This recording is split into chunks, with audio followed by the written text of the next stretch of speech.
Between 1945 and 1975, Indochina was racked by one of the longest and most bitter wars of the century.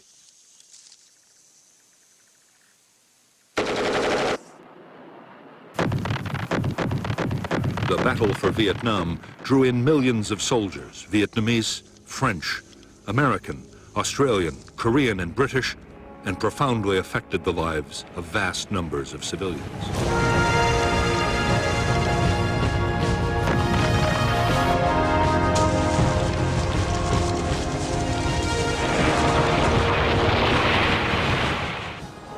The American War, which lasted from 1960 to 1975, was a conflict fought with extreme ferocity and destructiveness.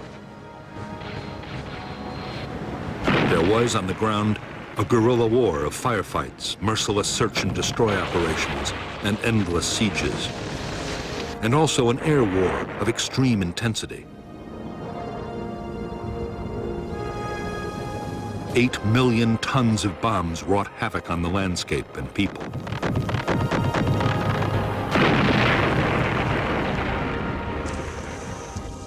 The war that cost 1.3 million lives, including 58,000 American dead, was about much more than the fate of one small country. 20 years before the first American combat soldier set foot in Vietnam, the seeds for America's war had been sown.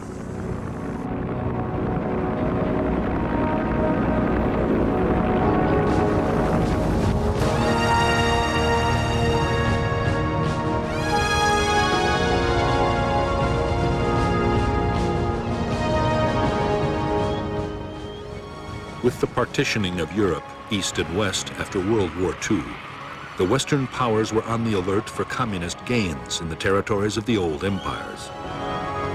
Soviet expansion in Europe was perceived as the greatest threat.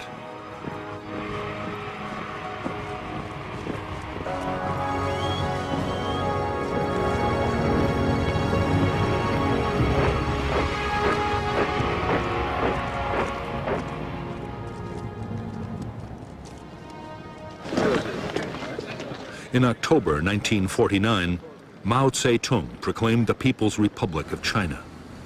The battle lines of the Cold War were now clearly drawn.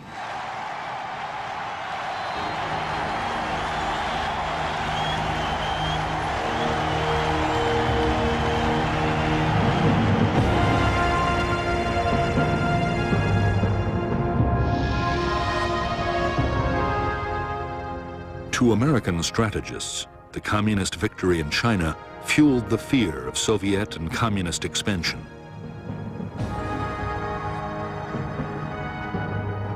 At stake, they believed, were economic interests throughout Asia and the Pacific, and U.S. communication and trade links to the Indian Ocean. President Eisenhower believed that one Asian country falling to communism would bring down its neighbors in a domino effect. Soviet and Chinese power would advance southwards until even the Australian continent was threatened.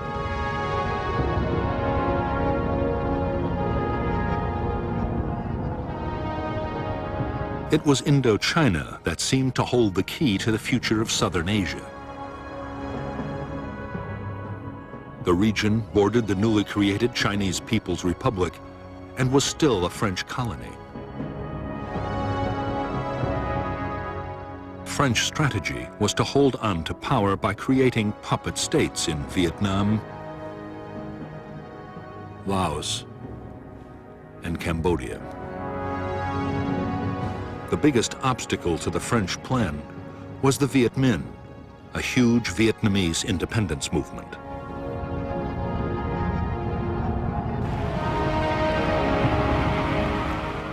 In September 1945, under the leadership of Ho Chi Minh, the Vietnamese League for Independence, known as the Viet Minh, took Hanoi from the Japanese occupying forces and declared independence for the Democratic Republic of Vietnam. In the south, the Japanese surrendered to the British. However, France still considered Vietnam her colony. General Gracie, the British commander, ordered the Japanese rearmed to fight the Viet Minh to retake the colony. Thus the French Indochina War began.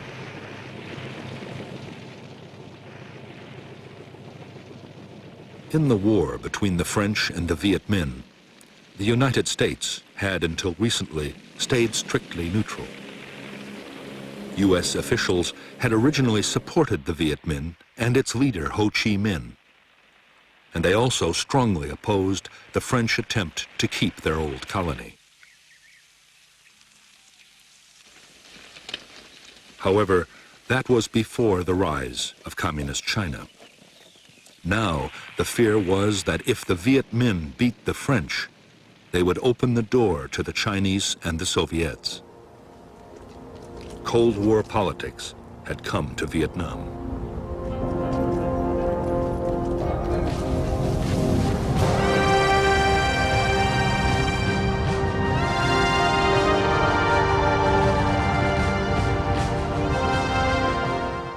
The Soviet Union and China recognized the Viet Minh as the only legitimate government of Vietnam in January 1950. Already China was giving Ho Chi Minh arms, ammunition, and training bases.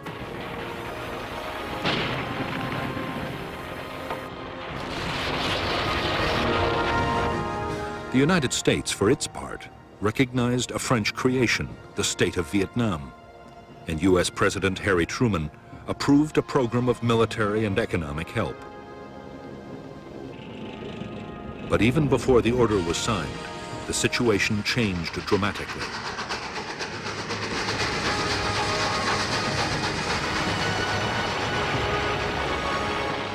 In June 1950, war broke out in Korea. Communist northern forces, backed by the Soviet Union and China, invaded the South, and the U.S. sent troops to intervene.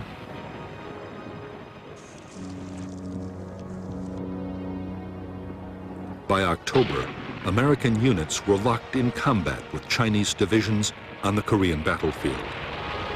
Now, it seemed to the United States more important than ever to contain China on every possible front. That meant a massive increase in backing for the French in Vietnam.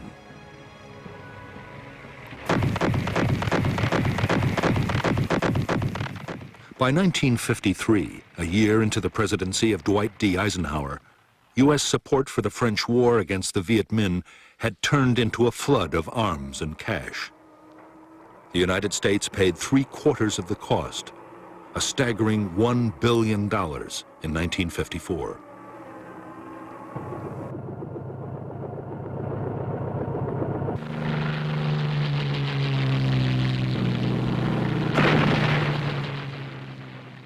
The problem was that even with colossal American aid, the French were failing to beat the Viet Minh.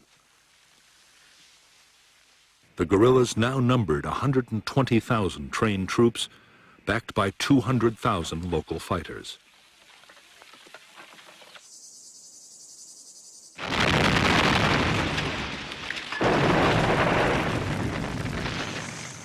As French casualties passed 50,000, in France, the public grew weary of the seemingly endless war. There were calls for negotiations with the Viet Minh. Pressure for talks grew even greater as the conflict in Korea ended. But Eisenhower and his Vice President Richard Nixon were dead set against any compromise.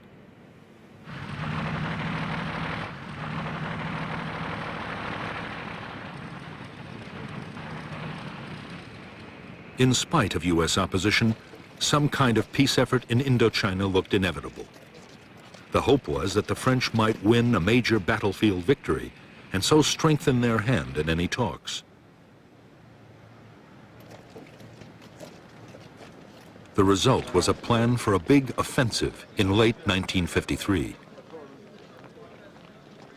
The main effort would be in southern Vietnam, but the French also meant to launch a blocking operation in the north that just might deliver a major victory.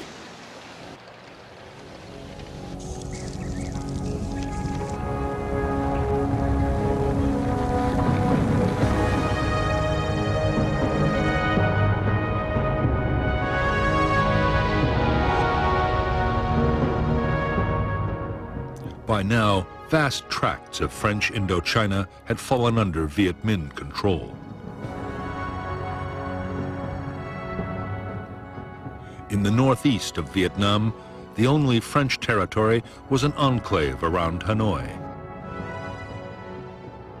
The insurgents' main military stronghold was in the Viet Bac, a mountainous region near the Chinese border.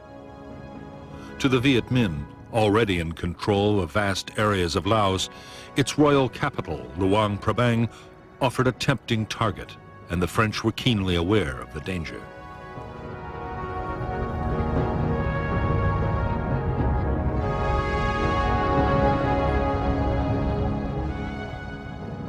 The French plan was to create at Dien Bien Phu, deep in hostile territory, a fortified base which would threaten the enemy's supply lines to Laos.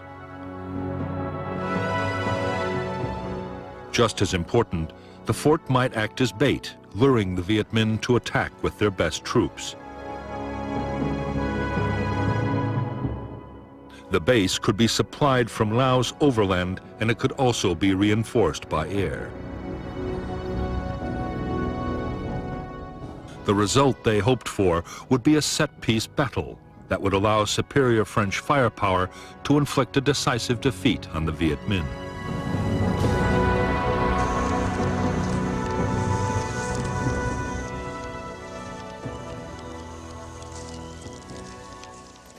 In late November 1953, the Viet Minh's 316th Division advanced towards Laos, just as the French had expected. On November 20th, 800 elite French paratroopers, including a battalion of the Foreign Legion, were dropped near Dien Bien Phu. The reaction of the Viet Minh was to march elements of 5 more divisions towards the French camp.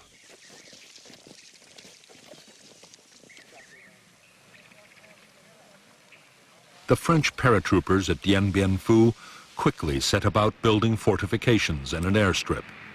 The idea was to mount offensive sweeps into the surrounding area, but soon the French were forced to think again.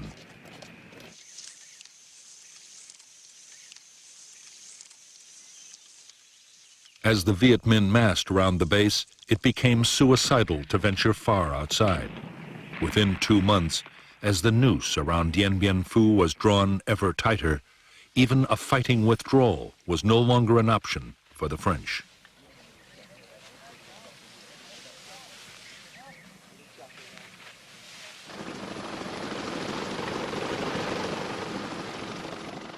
Even though his forces were now surrounded, the French commander, Colonel Christian de Castries, was completely confident. He was certain that aircraft could supply all the base's needs. Only enemy artillery posed any real danger.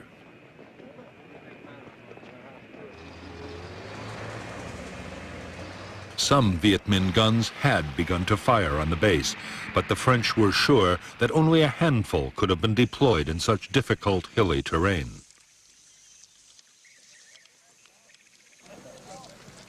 As for Viet Minh supplies and reinforcements, French air power would make sure they never reached Dien Bien Phu.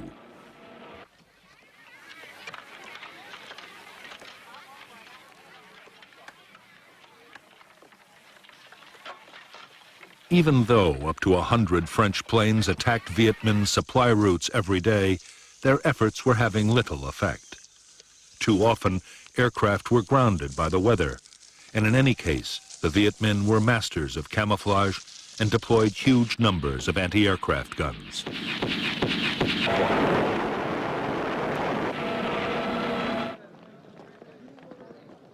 In a massive effort over several months, General Voi Nguyen Giap, the Viet Minh commander, used 50,000 support troops to deploy more than 200 artillery pieces and anti-aircraft guns and a vast supply of ammunition around Dien Bien Phu. It was one of the most extraordinary feats of logistics in military history. To the 10,000 French now inside the base, the realization that they were surrounded by field guns and mortars and 4 deadly Soviet Katyusha rocket systems came as a dreadful shock.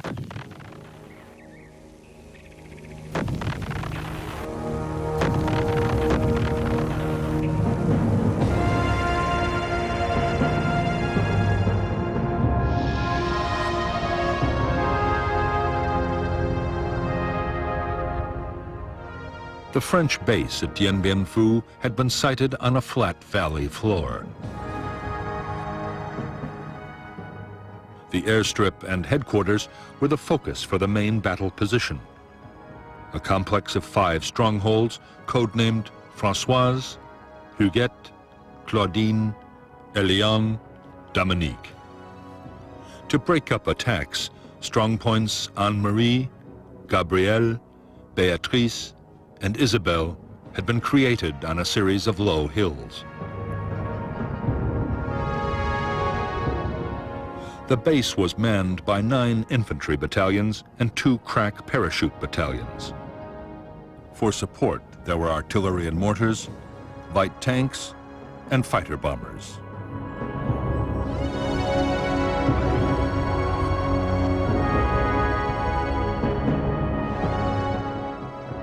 By early March 1954, 49,000 Viet Minh had deployed around Dien Bien Phu.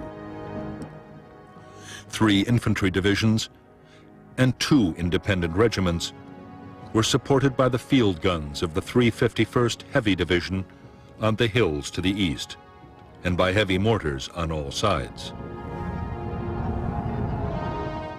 Anti-aircraft guns were secretly placed to cover the air routes in and out of the valley.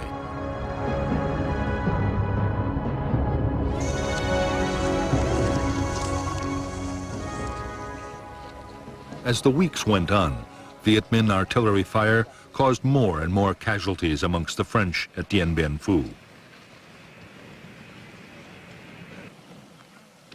The fortifications had never been meant to withstand heavy artillery, and the French were horrified to find that neither counter-battery fire nor airstrikes were able to silence the enemy guns.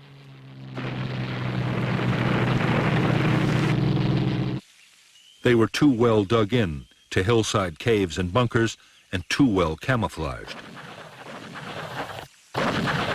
Any day now, the French knew, they would face an all-out enemy attack.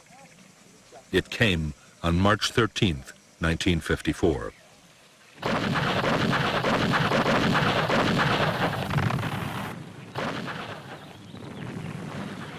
The Viet Minh assault began with a massive artillery bombardment. French gun positions in the central area were hammered. In 3 days, after repeated human wave assaults and hopeless French counterattacks, the Viet Minh took the northern strongpoints of Béatrice, Gabrielle, and Anne-Marie.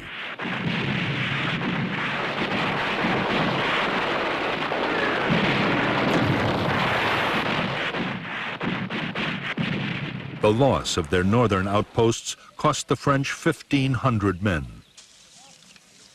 The Viet Minh had suffered much worse, nearly 7,000 killed and wounded, but they had proved that the French defenses could be overcome.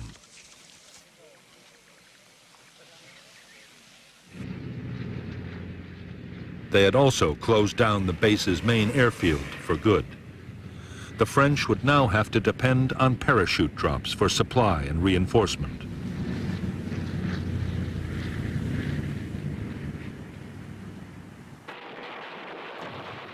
After a 2-week lull, the Viet Minh renewed their offensive.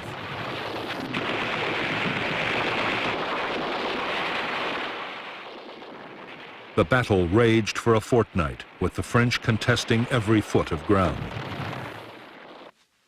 In the end, shocking Viet Minh casualties forced General Giap to pause. Meanwhile, the French situation was getting desperate. Ammunition and food was short, and 3,000 wounded were trapped inside the base in appalling conditions.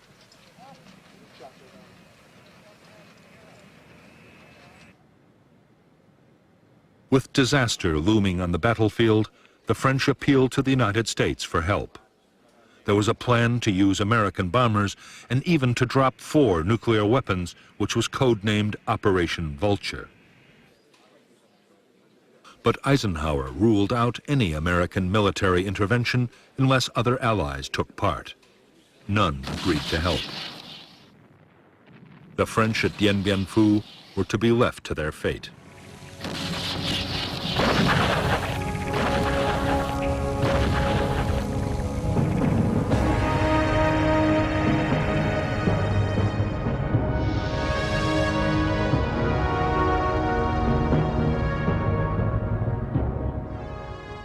Although the outpost Isabelle was still in French hands, it was by now cut off from the central stronghold at Dien Bien Phu.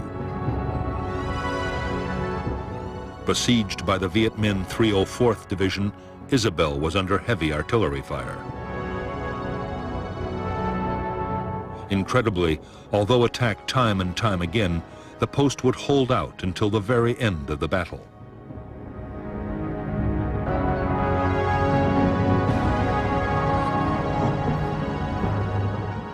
In the central sector, Strong Point Françoise had been abandoned, and the Viet Minh had captured Dominique along with part of Elian and Huguet.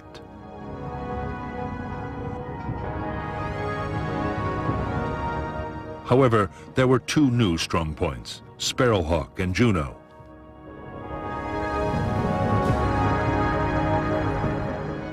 Meanwhile, the Viet Minh had adopted new tactics in an attempt to reduce their terrible casualties. Secretly, they had dug more than 50 miles of trenches, creeping right up to the French perimeter. The final Viet Minh assault came on the night of May 1st, 1954.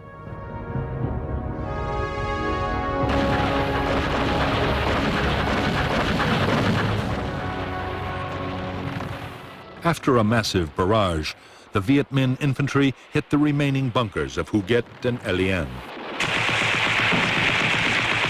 In spite of fierce French resistance, positions fell one by one until, on the evening of the sixth day, a huge mine demolished part of Elian and its last bunkers were overrun.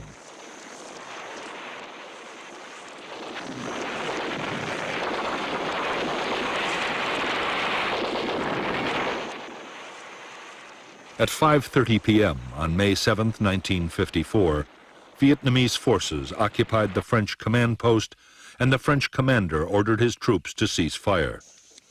It was 55 days to the minute since the battle had begun. At Dien Bien Phu, 3,000 French troops had been killed and 8,000 wounded. The Viet Minh had suffered much worse, with more than 8,000 dead and 12,000 wounded. But for them, the outcome had still been a triumph. On the eve of an international conference on Indochina, they had shattered France's resolve to carry on the war.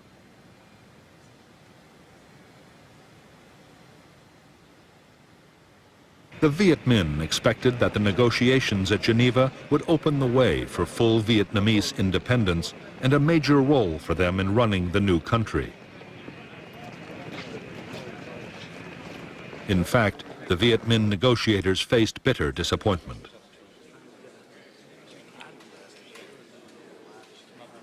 Behind closed doors, Chinese Prime Minister Zhou Enlai struck a deal with the French and forced Ho Chi Minh to agree that the country be divided into two zones.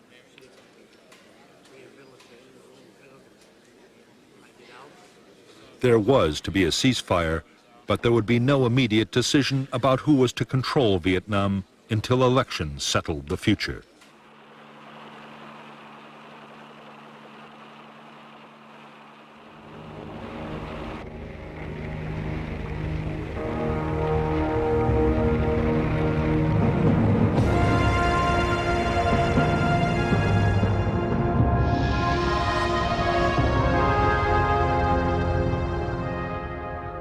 After Dien Bien Phu, the Viet Minh had controlled nearly 3/4 of Vietnam and parts of Laos and Cambodia. At the peace conference, Laos and Cambodia were confirmed as independent states, but Vietnam was divided at the 17th parallel. The Viet Minh were given control of the northern part, the Democratic Republic of Vietnam, with its capital in Hanoi. In the south, the state of Vietnam was to be run from Saigon. A demilitarized zone was established between the two regions. By agreement, 190,000 French-led troops would be withdrawn from North to South Vietnam. 80,000 Viet Minh troops in the south, mostly Southerners, would go to the north.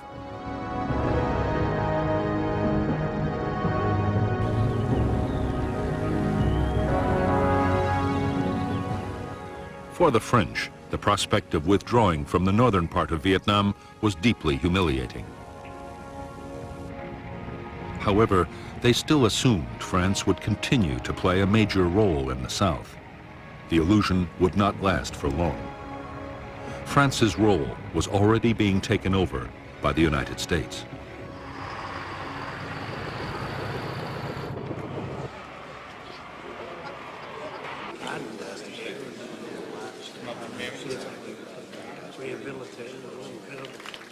On September 8, 1954, at a conference in the Philippines, the U.S. sponsored the creation of the Southeast Asia Treaty Organization, which would soon include South Vietnam.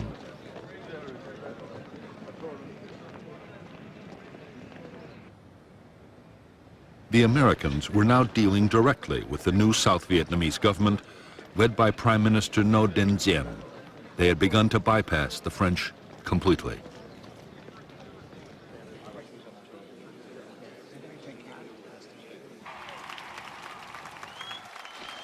On October 9, 1954, the Viet Minh 308th Division, veterans of Dien Bien Phu, marched in triumph into Hanoi, in accordance with the Geneva Agreement.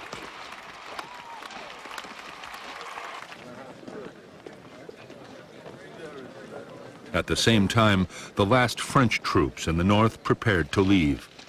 With them went 850,000 refugees, encouraged by a CIA black propaganda campaign and fearing for their future under Viet Minh rule.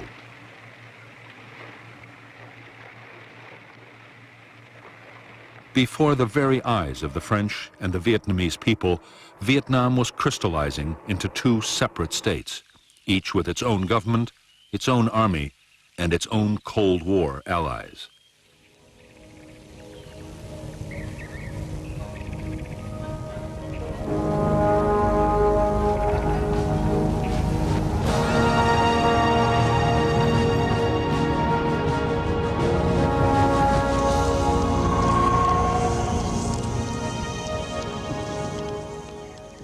For Ho Chi Minh, the North Vietnamese president, the years following the Geneva Agreement were bitterly disappointing.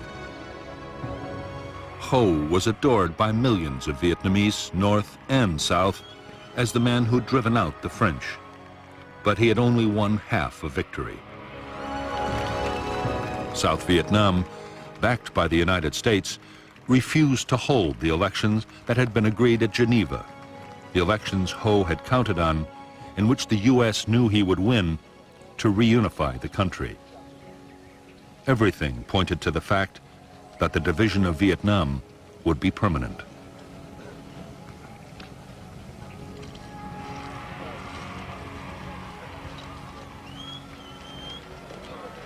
As a nationalist and founder of the Indo-Chinese Communist Party, Ho Chi Minh was fast transforming North Vietnam.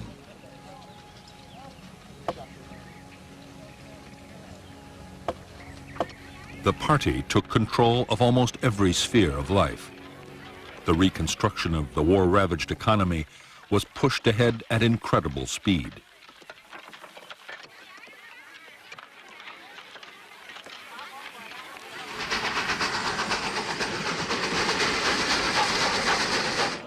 One of Ho Chi Minh's highest priorities was to get as much aid for North Vietnam as he could from the Soviet Union and China.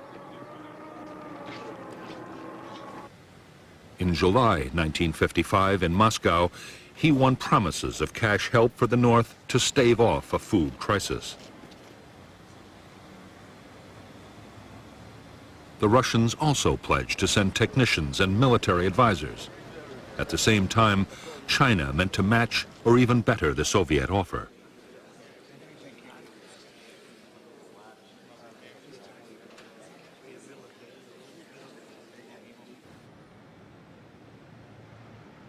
Although Ho Chi Minh's greatest ambition was to reunify North and South Vietnam, So far, he had urged his followers to be patient. He had refused to back guerrilla warfare against the South. Both China and the Soviet Union were also insisting on caution. But by 1958, pressure to back an armed campaign was mounting.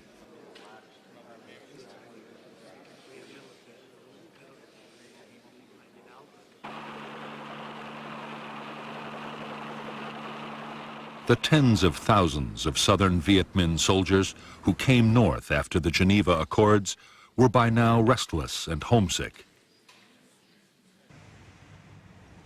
There was more pressure from inside the South, where the Viet Minh that had stayed behind were being wiped out by the new regime.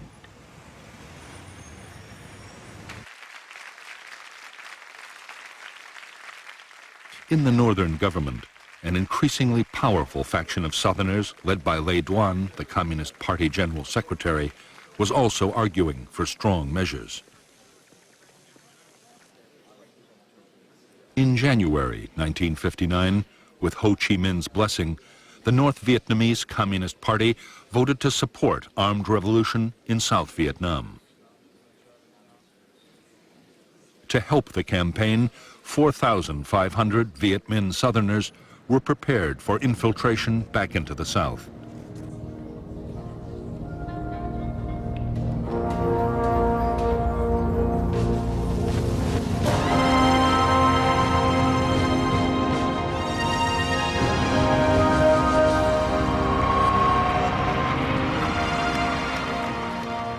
By 1957, 2 years after taking power in South Vietnam, Ngo Dinh Diem had impressed the United States.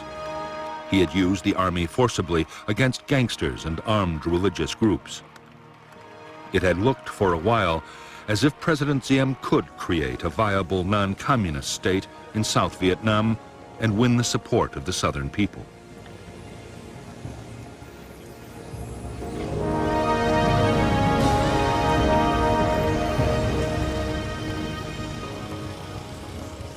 In fact, Diem had no intention of introducing the democracy or the social reforms that the United States wanted. He unleashed a savage campaign against his political opponents, using the army and police to make mass arrests.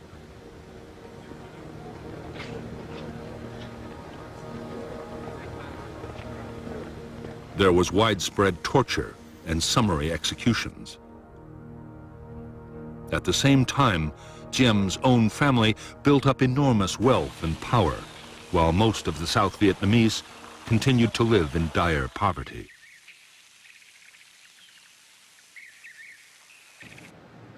By September 1960, to the immense frustration of the United States, which was pouring in aid, Diem's regime was detested by vast numbers of South Vietnamese. There was already virtual civil war, with armed rebellions breaking out all over the country. Increasingly, the revolts were being led by nationalist and communist guerrillas, and some trained men infiltrated down from the north.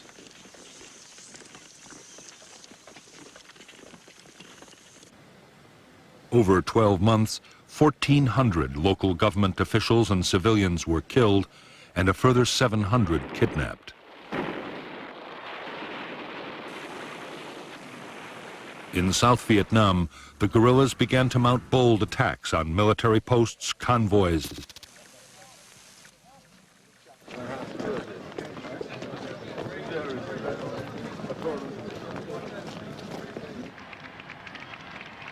As events in South Vietnam spiraled towards chaos, in January 1961, John F. Kennedy took office as the 35th President of the United States. Almost at once, Kennedy faced a series of Cold War crises. Soviet Premier Nikita Khrushchev was preparing to resume atmospheric testing of atomic weapons. Khrushchev also promised to increase Russian support for communism around the world.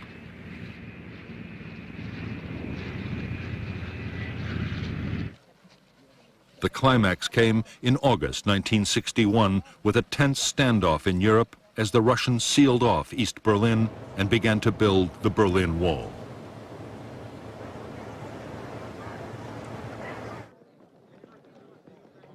Kennedy's reaction to the sense of mounting threat was to order a massive strengthening of American defenses. He ordered the call-up of 150,000 military reservists. A program was launched to build public nuclear fallout shelters right across the United States.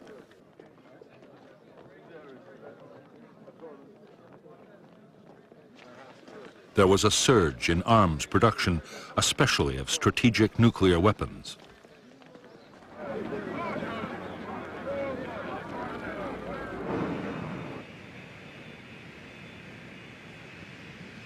With so many immediate crises demanding the attention of the president, Vietnam was far down the White House agenda. All the same, concern was growing. The South Vietnamese guerrillas were now 17,000 strong. In September 1961, there were 450 attacks, some involving hundreds of guerrillas at a time.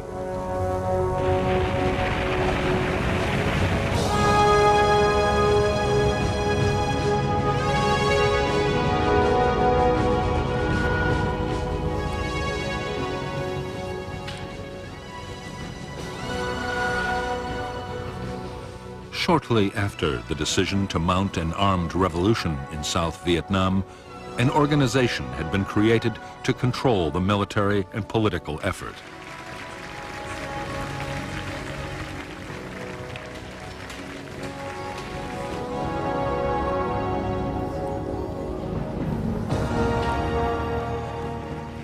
This organization, the National Liberation Front, represented a wide range of political, ethnic, and religious groups.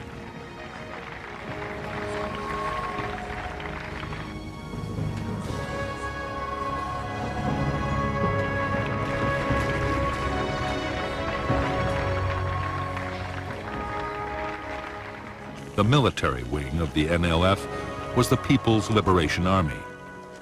The army included guerrillas who had been sent down from North Vietnam, Viet Minh veterans, and local armed groups.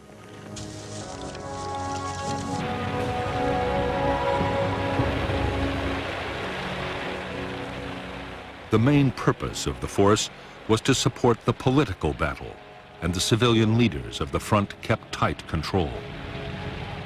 President Diem christened them the Viet Cong, the Vietnamese communists, and the name stuck. The Viet Cong meant to follow the same kind of political and military strategy that had won the war against the French. Politics, diplomacy, and violence would be carefully coordinated so each always worked with the others. For the time being, military activity would take second place to the political effort. Many hoped that a full-scale war would never be necessary. Others, particularly those closely connected with the North, saw a military campaign as the key to victory and expected it to pass through 3 critical stages.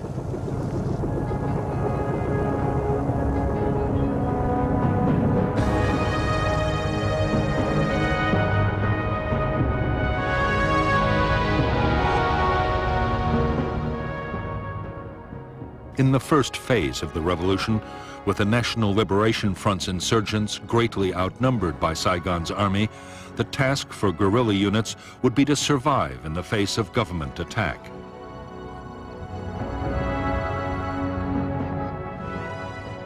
Safe base areas would be created as defensive sanctuaries and as springboards for small-scale guerrilla attacks. In the second phase, the insurgents would deploy larger units and would seek out bigger battles. The opposing forces would be more evenly balanced, and under relentless pressure, the enemy would become defensive and static.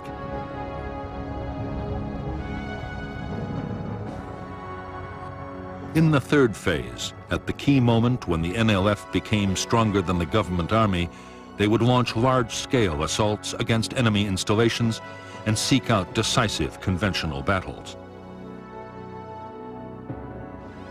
This phase, the general offensive, combined with uprisings in the cities and towns, would bring the downfall of the Saigon regime and the reunification of Vietnam.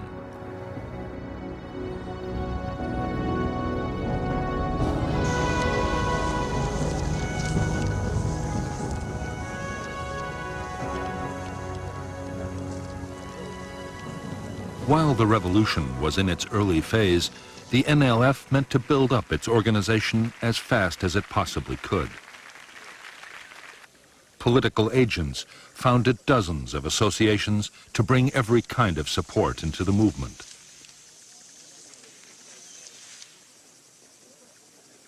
There were associations for women, farmers, students, and workers.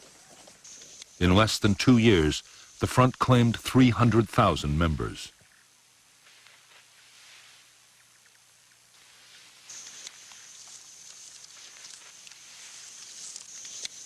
At the same time as it built up grassroots support, the NLF meant to intensify its military operations. Bigger attacks on government forces would gain the movement prestige. Meanwhile, intensive training and preparation by North Vietnamese officers would forge the Viet Cong into an efficient and formidable fighting machine.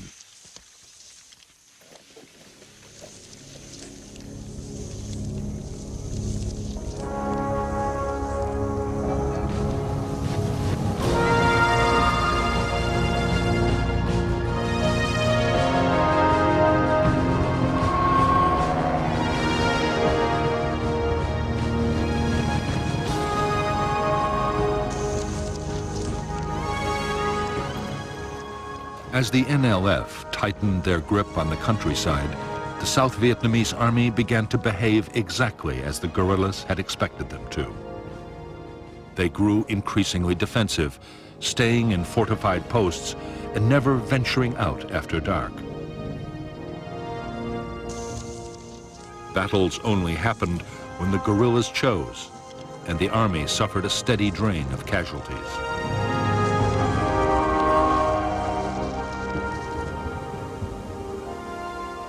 By now, there were 900 American military advisors in South Vietnam, charged with building up and training the South Vietnamese armed forces. They were appalled by the Army's dismal performance against the guerrillas, but saw no reason why the South Vietnamese shouldn't be able to cope. What they wanted was a much more aggressive approach.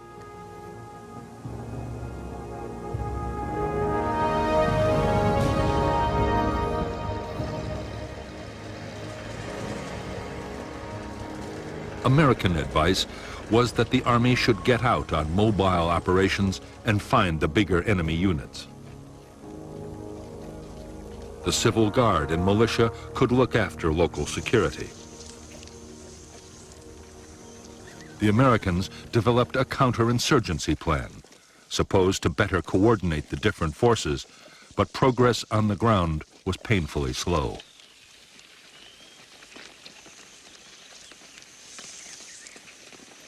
While the handful of American personnel struggled to improve the situation inside South Vietnam, in Washington, military planners worried about the external threat.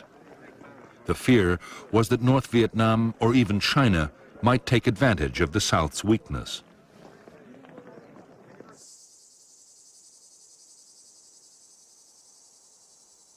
Already, with the approval of the White House, a contingency plan had been drawn up for putting in American combat troops if an invasion looked imminent.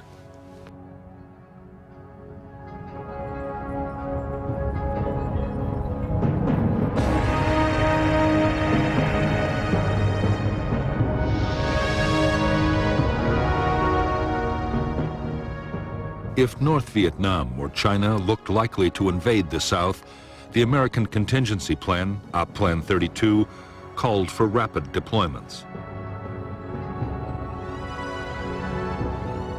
A Marine Expeditionary Force would be based at Da Nang, an Army division near Saigon, and another near Pleiku. Another division might be sent to bolster Thailand. If the invasion actually happened, U.S. forces would be increased by another 3 divisions.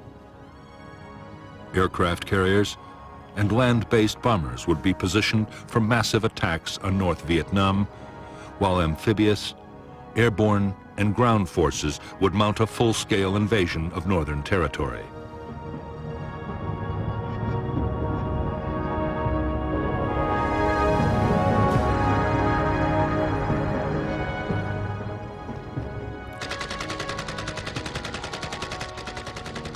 By now, the guerrilla war in South Vietnam looked so dangerous that American military planners believed the country might collapse even without a northern invasion. The Joint Chiefs of Staff, the President's military advisors, argued that the best option was to implement Op Plan 32 anyway and put 3 divisions into South Vietnam. The first 20,000 men would show the United States was serious. They believed the rest, up to 70,000 troops, would be enough to clean up the guerrilla threat altogether.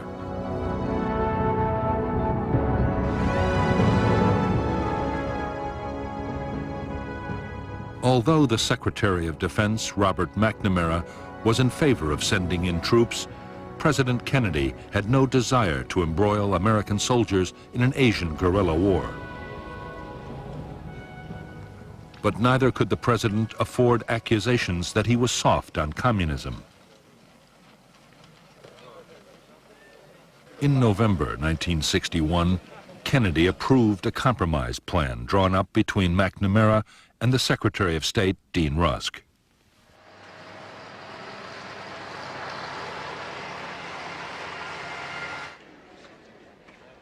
Phase 1 of the Vietnam Plan would see a big increase in financial support for the South Vietnamese Army.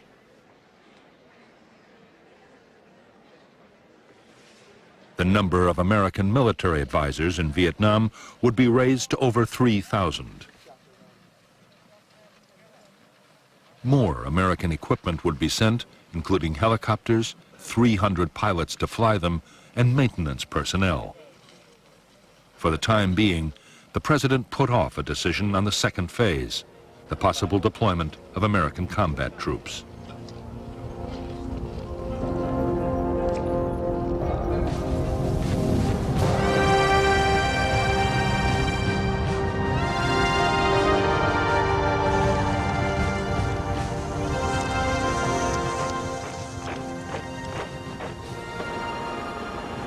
By the end of 1961, the South Vietnamese Army was being expanded to 200,000 men. South Vietnam also had Marine units, a small Air Force flying American aircraft, and a Navy for coastal patrol.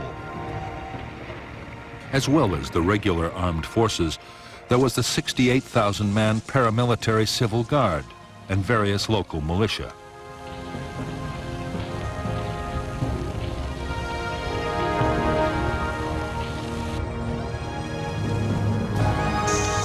Since the United States had started rebuilding the South Vietnamese Army back in 1955, the force had been organized, armed, and trained to fight large-scale battles. The danger had been expected to come from the North Vietnamese or Chinese armies, not from guerrilla bands.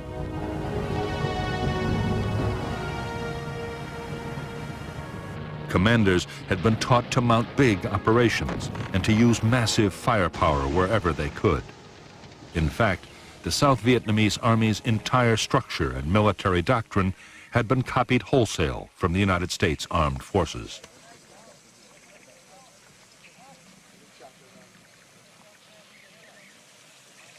Senior American commanders had no doubt they were teaching the South Vietnamese the right tactics for the war they had to fight. Their main worries were about leadership and morale.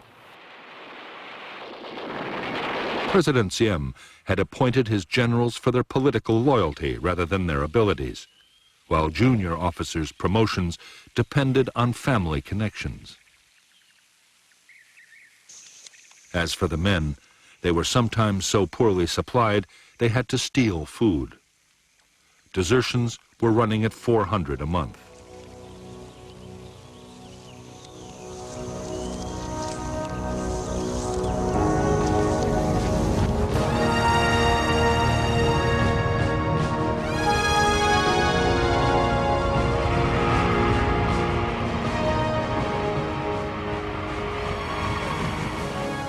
As the NLF guerrillas began recruiting and training all over South Vietnam, they quickly built up their combat forces to 17,000 men and women.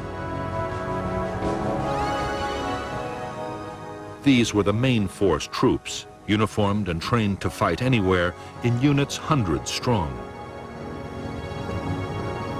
Main force battalions were under the direct control of the NLF High Command, and a high proportion of their officers were trained troops from the north.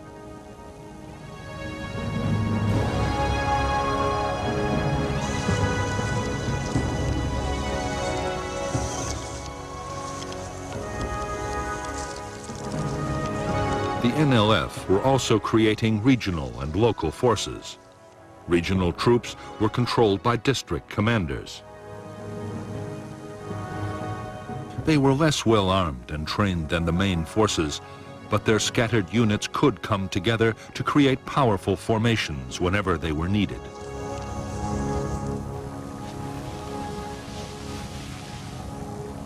Local guerrilla units were based in the villages. They were part-time soldiers whose main job was to defend areas where the NLF was gaining control. In villages where the movement's influence was weaker, they served to intimidate opponents and show the wishes of the NLF were always to be taken seriously.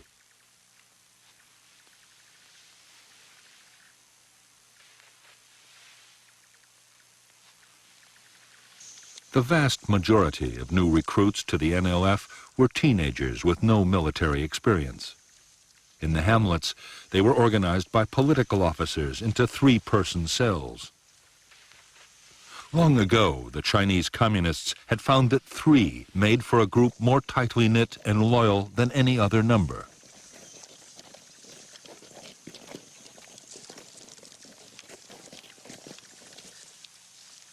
Although some weapons from the north, including Chinese mortars and machine guns, were beginning to reach NLF units, most guerrillas had to use whatever they could get. Rifles and equipment captured from the government army or left over from the French War made up the bulk of the arsenal.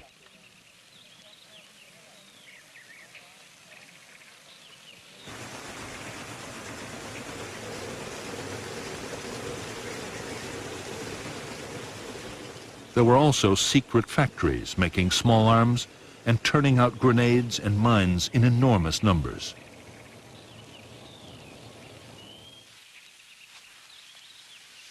Local forces depended on even more primitive weapons. Some were designed mainly to frighten intruders, but others were extremely dangerous. Punji traps, sharp spikes hidden in pits, could easily disable an enemy soldier. Punjis were often contaminated to increase the risks of infection.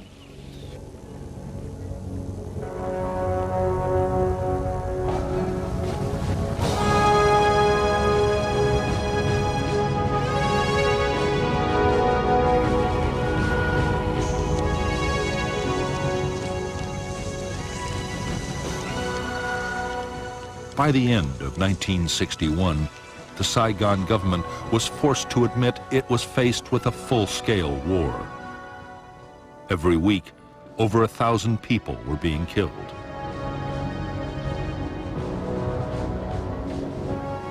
All over the country, the NLF were organizing whole districts along communist lines, controlling education, health, and agriculture.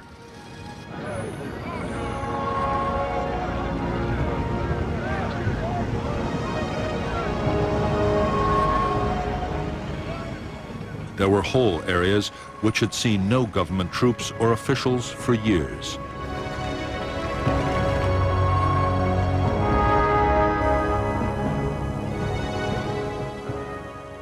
In spite of all the setbacks, American military advisors in South Vietnam were still confident the fight against the communists could be won. By this time, they themselves were getting more deeply involved in the battle. Advisors were strictly forbidden to engage in actual combat, but the reality of war was starting to take over.